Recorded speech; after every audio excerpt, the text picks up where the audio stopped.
What's up, everybody? I'm Stan, and welcome to Detail Comics, where we go over comics in detail. This is iRate Reviews, the show where I go over a comic book, its story, its art, give you my impressions, and let you know whether it's something you should go back to the comic book shop for or not. So make sure you subscribe to get more of these every single week. The book that I want to talk about right now is a continuation of the Milk Wars crossover, and that is Mother Panic Batman #1, written by Jody Houser, and it's part of this grand scheme which is crossing over members of the Justice League, or the Justice League of America, or just the main DC continuity, with members of the Young Animal universe that was penned and helmed by Gerard Way. So I can't wait to see what they do with this iteration of Father Bruce and fill you guys in on how it impacts Milk Wars and maybe the DC universe overall. So what we're going to jump into is Mother Panic Batman, and this is the second part of the Milk Wars crossover. And the way that we open things up is really interesting because what you get is a small synopsis of what Mother Panic is, where she came from. Basically, she was a child, she killed her father evidently, went to live in this kind of orphanage, nunnery, something along those lines, was manipulated and mutilated and modified mechanically, and then ultimately she ran away as it burned to the ground. Now she lives with her mother, who is somewhat lucid inside this building of her own, and she still has haunting nightmares and dreams of the repercussions of those actions. When that place burned down, when that home burned down, all of the children were inside, and she's been trying to repent and make up for that ever since. And since she can't forget about those kind of things, she is taking care of that stuff. And Gather House, the place that she left, the place that she burned to the ground, is back, and she needs to investigate. So when she dons her Mother Panic outfit, which is a stark white, and if you compare and contrast it versus Batman, it's absolutely brilliant. So it's crazy that she actually fights crime in this thing at night. But she goes and she finds Gather House. She goes back to the location, scared about how well she knows the path, to find it fully constructed and in basically very good repair. And when she goes to the door, the door's open, and it looks like there's a party. It looks like they're inviting. And then finally, you just see all these little Robins, these kids dressed up as Robin coming out, halt, who goes there? Those kind of things. And when she's like swearing, there's a censor that goes on. She can't actually curse anymore. It's a modification of the current universe that she's in, which is crazy. But now she is the prisoner of the Holy Sidekick Choir of Merciful Justice, which gives you the first indication of exactly what's going on. The kids aren't planning to shoot her. They, of course, start laughing. It's like, no, you're blessed. So she's still extremely frustrated that the children are the ones that are being abused from the time that she was here at Gather House to the time she is now, and she calls them fucking cowards. But you just get the little bloops, kind of things that are going on. But the art style really kind of conveys a lot of these emotions and a lot of this kind of familiarity. And it's overall very good. It's not necessarily what I would call striking, but it fits in with the style of Young Animal and Doom Patrol and what really this crossover has at its core. And when we finally make it into this main center of Gather House, who do we see but Father Bruce? So Father Bruce is Bruce Wayne dressed up as Batman, dressed up as a priest. So this is one of those crazy things that you're not necessarily 100% on, but it seems like there's some sort of brainwashing, there's some sort of cultist activity, and it kind of oddly makes sense that Bruce Wayne would start an orphanage so that way orphans could be turned into a bunch of different sidekicks. Like that would be his whole plan altogether. As Frank Miller once said, Robins are basically disposable. You just got to have a whole quadri of them, and then next thing you know, just throw a new Robin at it. So this is an enactment of that kind of strategy. But the one thing that's off for Violet is the milk, especially the milk coming from Mother Partake.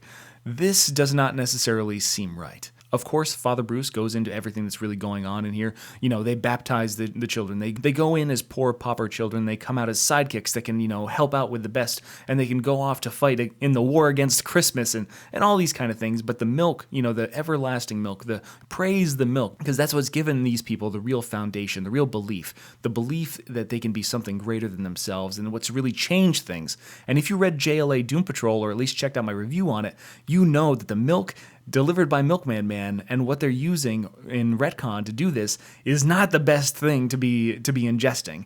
And we see how it actually changed Bruce Wayne's history. In the history when you're talking about Dark Knight, when the bat comes crashing into the window and it scares him and that's where he gets his inspiration to become Batman, this time it's a priest that kind of looks like Alfred that jumps through the window and hands him a strange glass of milk.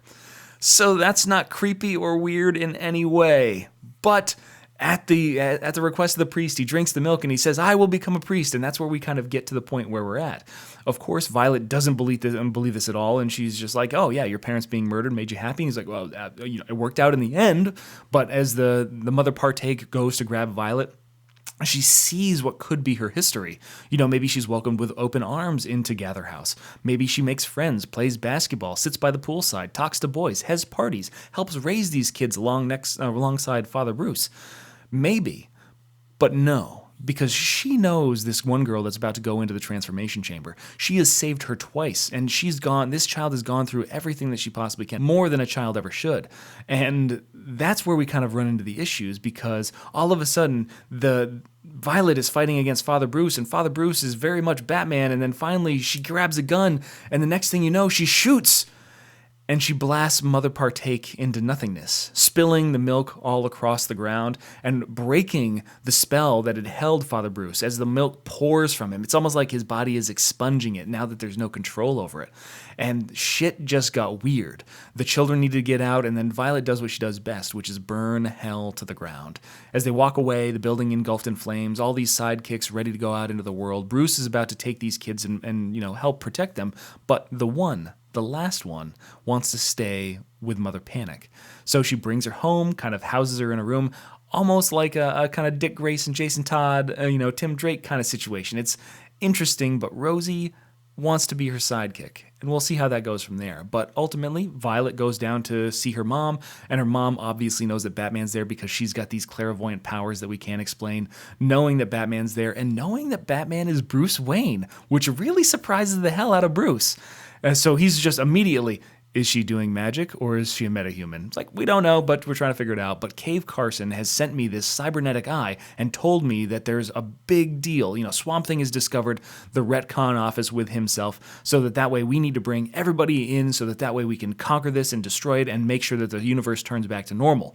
So what we do is we have a really touching scene between Violet and her mom, which really gives a lot of foreshadowing either to the demise of Violet or to some other kind of, subtle, brittle flower kind of substance. So it'd be interesting and it'd be kind of sad to see Violet's mother pass away as part of these activities, but it is a very likely outcome. Of course, you do see Rosie in her sidekick outfit as they're about to transport away to, through Cave Carson's cybernetic eye, and she jumps in and then she's sucked into the vortex with him, and the story will be concluded in the finale. So what we're going to see is we're going to see more stories like this that are going to be coming out. And first off, even though it's really tough to explain, it's something that I'm enjoying immensely. I really like the art style. I think Jody Houser and the team did a really good job on writing it. It's wild, it's weird, it's wacky, and it's really kind of in the vein of Doom Patrol and what Gerard Way is really going with for Young Animal as far as an imprint's concerned. And I'm really excited by that because the difference, the change that they're putting into the comic book market is always welcome. So it's a recommendation for me,